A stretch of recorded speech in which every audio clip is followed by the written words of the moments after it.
ఇక ఎవరి దయా దాక్షణ్యాలతోనో ఉద్యోగంలోకి రాలేదు. ఇక సీఎం ప్రకటించిన బకాయిలకు మోక్షం లేదు. కూటమి ప్రభుత్వం వల్ల ఇప్పటి వరకు ఎలాంటి ఉపయోగం లేదు. పీఆర్సీని నియమించలేదు. ఐఆర్ అతీగతి లేదు. ఆంధ్ర ఉద్యోగుల కంటే తెలంగాణ ఉద్యోగులకు 1,50,000 అదనపు వేతనం. రాష్ట్ర రెవెన్యూ అసోసియేషన్ అధ్యక్షుడు బొప్పరాజు వెంకటేశ్వర్లు. ఇక ఎవరి దయా దాక్షణ్యాలతోనో తాము ఉద్యోగంలోకి రాలేదని రాష్ట్ర రెవెన్యూ అసోసియేషన్ అధ్యక్షుడు, అమరావతి జేఏసీ రాష్ట్ర అధ్యక్షుడు బొప్పరాజు వెంకటేశ్వర్లు చెప్పారు.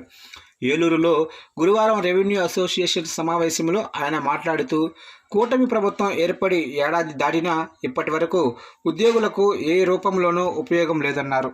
ఉద్యోగ, ఉపాధ్యాయ, కాంట్రాక్టు ఉద్యోగులందరూ కూడా ఎదురు చూసే పీఆర్సీని నేటికి నియమించలేదన్నారు. ఐఆర్ అతీగతి లేదన్నారు.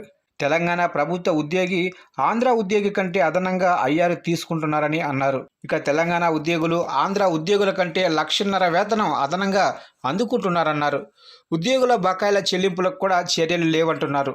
ముఖ్యమంత్రి, ఆర్థిక మంత్రి అసెంబ్లీ సాక్షిగా 25,000 కోట్లు వివిధ బకాయిల రూపంలో ఉద్యోగులకు పెండింగుల్లో ఉన్నాయని ప్రకటించినా నేటికి ₹1 కూడా అందించడానికి కూడా చర్యలు తీసుకోలేదని బొప్పరాజు చెప్పారు. డిఏ బకాయిలు, సరెండర్ లీవులు, గ్రాడ్యుటీ చెల్లింపులు, 4 డిఏలకు మోక్షం కలగటం లేదని ఆవేదన వ్యక్తం చేశారు. తమకు రావాల్సిన కూలీ డబ్బులనే అడుగుతున్నామన్నారు. ఇక 23, 24 తేదీల్లో కీలక సమావేశం అంటున్నారు. తమ సమస్యలపై ఈ నెల 23, 24వ తేదీలలో విజయవాడలో కీలక సమావేశాన్ని ఏర్పాటు చేశామని బొప్పరాజు చెప్పారు. ఈలోపు రాష్ట్ర ప్రభుత్వం స్పందించి జాయింట్ స్టాఫ్ కౌన్సిల్ సమావేశాన్ని నిర్వహించుకుంటే ఈ సమావేశంలో కీలక నిర్ణయాలు తీసుకుంటామన్నారు.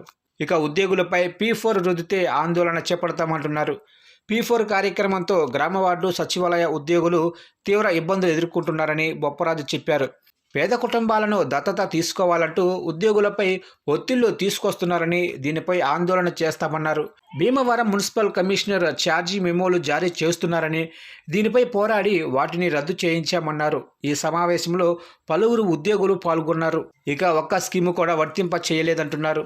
సిపిఎస్ రద్దు విషయం అతీగతి లేదని, అవుట్సోర్సింగ్ ఉద్యోగులకు అధికారంలోకి రాగానే ప్రభుత్వ స్కీములు వర్తింప చేస్తామని మేనిఫెస్టోలో పెట్టి ఇప్పుడు ఏ ఒక్క స్కీము కూడా వర్తింప చేయట్లేదని బొప్పరాజు మండిపడ్డారు. పెన్షనర్లకు ఇస్తున్న పెన్షన్ను సైతం కట్ చేశారని, ఉద్యోగులకు హెల్త్ కార్డు ఎందుకు పనికి రాకుండా పోతుందన్నారు. పిల్లల్ని కనాలని ముఖ్యమంత్రి ఒకవైపు చెబుతూ 6 నెలలే చైల్డ్ కేర్ సెలవులు ఇస్తున్నారని, కేంద్ర ప్రభుత్వం 2 ఏళ్లు ఇస్తున్న విషయాన్ని రాష్ట్ర ప్రభుత్వం గుర్తించాలన్నారు.